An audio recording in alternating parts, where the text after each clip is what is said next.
সকাল বন্ধুরা, আপনারা কেমন আছেন? আমি ভালো আছি। আজকে দেখুন সকালবেলায় নিয়ে এসেছি বেলপাতা আর জবা ফুল দিয়ে মায়ের জন্য একটা মালা বানিয়েছি ছোট করে। তো কত সুন্দর লাগছে না?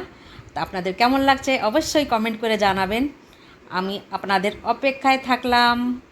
জয় মাতা दी, जय माँ सर्वमंगला। देखिए और আর এই দেখুন আমি নারকেল পেয়েছে কয়দিন পরে, তো নারকেল কুড়াতে লেগে গেছি। নারকেলের দুধ দিয়ে আজকে কাঁঠালের তরকারি বানাবো। তো এই যে আমি কাঁঠাল আগে থেকে এই যে কেটে নিয়েছি, তো এই যে ছাড়িয়ে টাড়িয়ে ভাপিয়ে রেখে দিয়েছি। আর এইবারে নারকেলটা আমি কুড়াচ্ছি, কেন কি মানে এইবারে নারকেলের দুধ দিয়ে বানাচ্ছি, তো আর অনেক টেস্টি হয়। এতদিন আমি বানিয়েছি গরুর দুধ দিয়ে, তো এবারে আমি আজকে বানাবো নারকেলের দুধ দিয়ে। কেন কি নারকেল সবসময় পাওয়া যায় না, যখন আমার দরকার হয় তখন ধরো আমি পেলাম না, তো এখন পেয়েছি তো নিয়ে আসা হয়েছে, তো আজকে বানাবো। দারুণ টেস্টি হয় নারকেলের দুধ দিয়ে বানালে পারে, একটা আলাদাই গন্ধ বেরোয়, আলাদাই ফ্লেভার হয় এটার, খুব ভালো লাগে খেতে। আপনাদের কেমন লাগে নারকেলের দুধ দিয়ে কাঁঠালের তরকারি অবশ্যই জানাবেন। তো এই যে নারকেল এইভাবে আমি কুড়িয়ে নিলে পারে ভালো সুবিধা হয়। আর মিক্সিতে দিয়ে তাড়াতাড়ি মানে একবারেই মিক্সিতে দিলে পারে হয়ে যায়। আর দুধটা একটা কাপড় দিয়ে ছেঁকে নিই এইভাবে। আর এই পটল দিয়েও নারকেলের দুধ দিয়ে বানালে পারে দারুণ টেস্ট হয়, পটল আর নারকেলের দুধ দিয়ে। তো আমি এইভাবেই করে নিই। আর যেটা আমি ওই পিস পিস করে কেটে নিলে পারে ওটার খোসা সরাতে হয়, আর এটা খোসা সরাতে মানে এভাবে কুড়িয়ে নিলেই হয়ে যাবে, এই জন্য আমি এইভাবেই বানাই। এই যে নারকেল কুড়ানো হয়ে গেছে, এবারে বাটিতে নিয়ে অল্প একটু জল দিয়ে আর পেস্ট বানিয়ে নিই ভালো মতো, তাহলে পরে দুধটা আরামে বেরিয়ে যাবে আসানিসে। এই দেখুন কাপড় বিছিয়ে নিয়েছি, এই নারকেলের পেস্টটা রেডি, এতে দিয়ে দিলাম। আচ্ছা, এখন গরমের সময় গরম জল দেওয়ার কোনো দরকারই নেই। যদি ঠান্ডার সময় হয় তাহলে পরে উষ্ণ গরম জলটা দিয়ে তারপরে নারকেলের দুধটা বেরিয়ে যায় উষ্ণ গরম জলে। আর গরমের সময় তো এমনি জল নর্মাল থাকেই, অত জলটা গরম করার দরকার নেই। আর এটা আরামে যতটুকু দরকার আমি অতটুকু এই যে নারকেলের দুধটা বের করে নিচ্ছি। তো কাঁঠালের আচার রান্না করতে গেলে আগের থেকে এইসব জিনিসগুলো গুছিয়ে না রাখলে না ভালো রান্না হয় না, মানে তারপরে তাড়াহুড়ো বেঁধে যায়। তো এই যে ছোটো মোটো জিনিসগুলো গুছিয়ে সাইডে রেখে দিলে এবারে সুবিধা হয়। যেরকম আমরা ভাজা করি, ভাজার পরে আমরা জলটা দিই, আমি জলের জায়গায় নারকেলের দুধ দেবো, সেই হিসাবে রেডি করে রাখতে হয়। এই যে প্রায় 250 গ্রাম জল দিয়েছিলাম, আর এই যে নারকেলের দুধটা এইটুকু হয়েছে। देखो देखो देखो हम कहाँ चल दिए। किसी के घर में जिमने का न होता है, हम जा रहे हैं जिमने के लिए।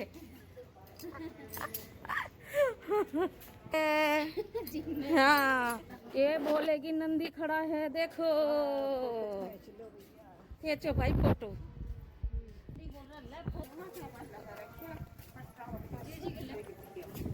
जी जी की तो चल रही है, चल रही है।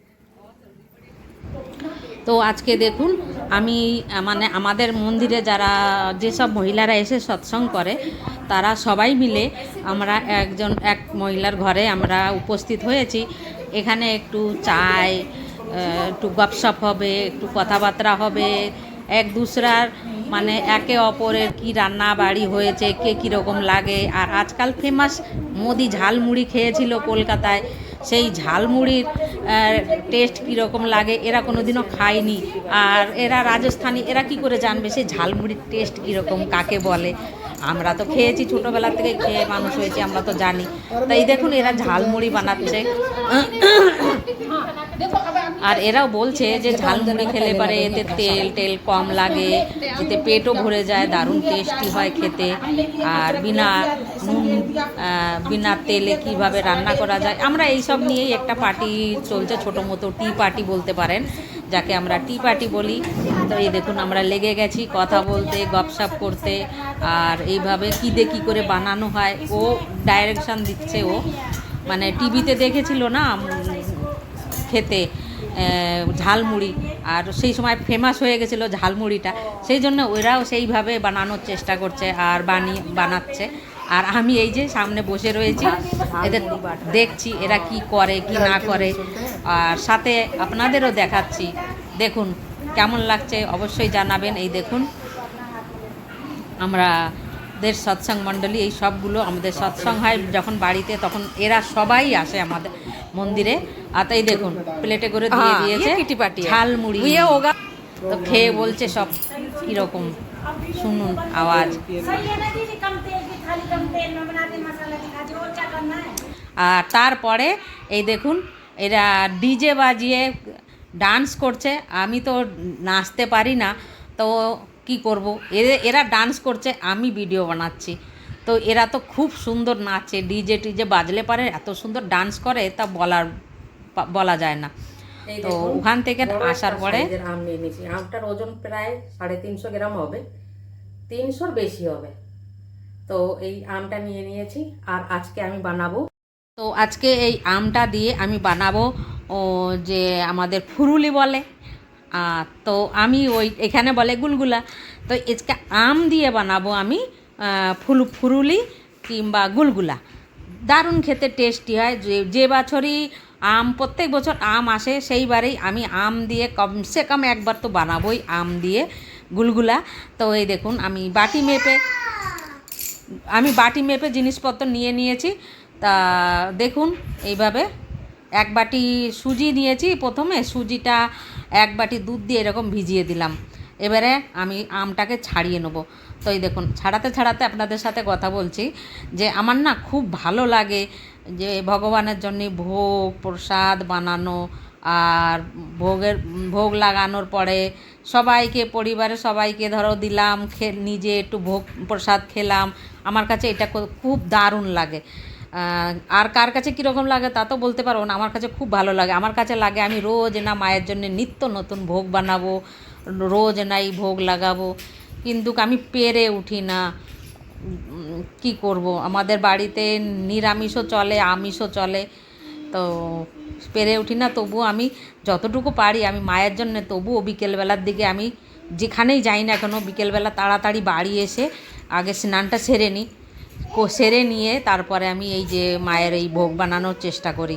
তো আজকে এই যে বানাচ্ছে, এর মধ্যে চিনি দিয়ে দিলাম, আর এই যে আমটা কেটেছিলাম, তো এই আমের টুকরোগুলো ওই যে দিয়ে দিলাম এর মধ্যে। এবার এইগুলোকে একসাথে মিক্স করে মিক্সিতে একটা পেস্ট বানিয়ে নেবো। এই দেখুন আমি ভালো একটা পেস্ট বানিয়ে নিয়েছি। এবারে এর মধ্যে আমি ময়দা দেবো, হ্যাঁ না, ময়দা দিয়ে বেশ ভালো মতো একটা তৈরি করে নেবো ঘোল। বেশি পাতলা হবে না, একটু গাঢ় গাঢ় হবে। তো এই দেখুন অল্প অল্প করে ময়দাটাকে মিশিয়ে নিচ্ছে যাতে ডেলা না পেকে যায়। ডেলা পেকে গেলে আবার টেস্টি হবে না খেতে, সেই জন্য আমি অল্প অল্প করে এটা মিক্স করে নিলাম। অল্প একটু দুধ দিয়ে দিলাম, একটু সুজিটা ফুলেছে তো সেই জন্যে, আর দিয়ে দিলাম। আপনাদের ইচ্ছা হলে দেবেন, না হলে না দেবেন। আরে দেখুন আমাদের বানাতে হয়ে গেছে, আর গরম তেল হয়ে গেছে, আর আমি দিচ্ছি, দেওয়ার সাথে সাথে দেখুন ফুলে ফুলে উপর দিকে উঠে যাচ্ছে। তো যতটুকু গাঢ়র দরকার ততটুকু তো রাখতেই হবে, একটা আন্দাজ থাকে। তো এই দেখুন তেলের পরে ছাড়ার সাথে সাথে তেলের উপরে কি সুন্দর ভেসে উঠছে ফুরুলিগুলো, আর লাল লাল করে আমি এইগুলো ভাজা করে নেব। আর আমি একটু তাড়াতাড়ি করছি, কেন কি আমার মাকে ভোগ লাগাবো, সন্ধে হয়ে আসছে প্রায়, তো আমার সেই হিসাবে এগুলো তৈরি করে নিতে হবে, ফিরে মন্দিরে ঝাড়ু টাড়ু লাগাতে হবে। ওই জন্য আমি আগের থেকে এই ফুরুলিগুলো ভেজে নিয়েছি। দেখুন কালার কত সুন্দর হয়েছে, আজকে না হেভি লাগছে ফুরুলিগুলো, আমের ফুরুলি। মাকে আজকে এই দিয়ে ভোগ লাগাবো।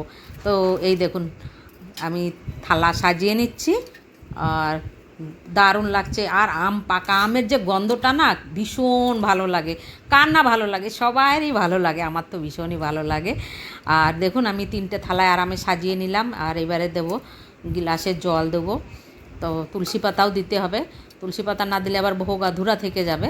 এই যে তুলসী পাতা দিয়ে দিলাম, আর গিলাসে জলটা দিয়ে এবারে মাকে ভোগ নিবেদন করা হবে।